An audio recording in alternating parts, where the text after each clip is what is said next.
Assalamualaikum warahmatullahi wabarakatuh.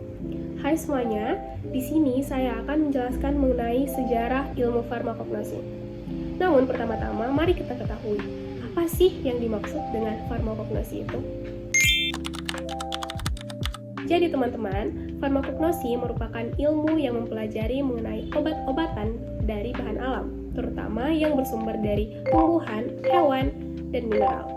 Istilah farmakognosi diambil dari bahasa Yunani yaitu pharmakon yang berarti obat dan gnosi yaitu pengetahuan.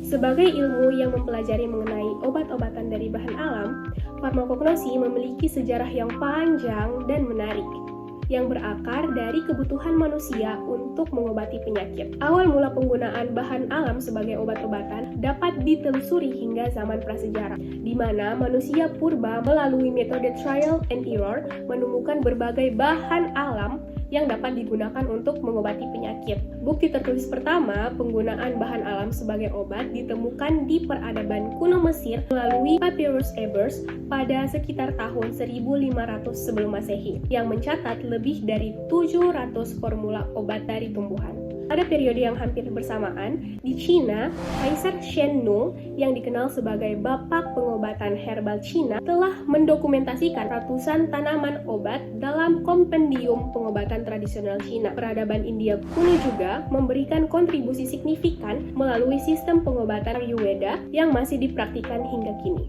Perkembangan signifikan terjadi pada masa Yunani Romawi dengan munculnya tokoh-tokoh seperti Hippocrates yang dikenal sebagai bapak ilmu kedokteran yang mengembangkan pendekatan rasional dalam penggunaan obat-obatan dan mendokumentasikan sekitar 400 jenis tumbuhan obat. Theophrastus yang dianggap sebagai bapak botani juga memberikan kontribusi besar melalui karyanya yaitu History of Plants yang menggambarkan mengenai morfologi, habitat, dan penggunaan medis berbagai tumbuhan. Namun, kontribusi terpenting dari era ini adalah karya Pedanius Dioscorides yang berjudul De Materia Medica, yang menjadi rujukan utama farmakognosi selama lebih dari 1500 tahun. Revolusi besar dalam sejarah farmakognosi terjadi pada awal abad ke-19 dengan isolasi morfin dan opium oleh Friedrich Sertuner pada tahun 1806. Penemuan ini membuka era baru dalam penelitian obat-obatan dengan dimulainya isolasi dan karakterisasi senyawa aktif dan bahan alam. Perkembangan teknologi analisis kimia modern seperti kromatografi dan spektroskopi pada abad ke-20 semakin mempercepat kemajuan dalam bidang farmakognosi. Para peneliti mulai mengidentifikasi struktur molekul dari senyawa aktif dan memahami cara kerjanya di dalam tubuh. Masuk pada abad pertengahan,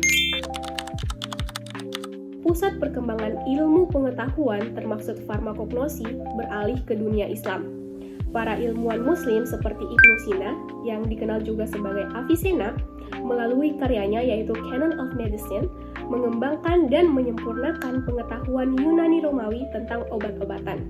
Periode ini juga ditandai dengan pembangunan apotek pertama di Baghdad dan penyebaran pengetahuan tentang obat-obatan melalui jalur perdagangan barat dan timur. Periode ini juga menandai dimulainya pendekatan yang lebih sistematis dalam penelitian tanaman obat dan pengembangan metode ekstraksi.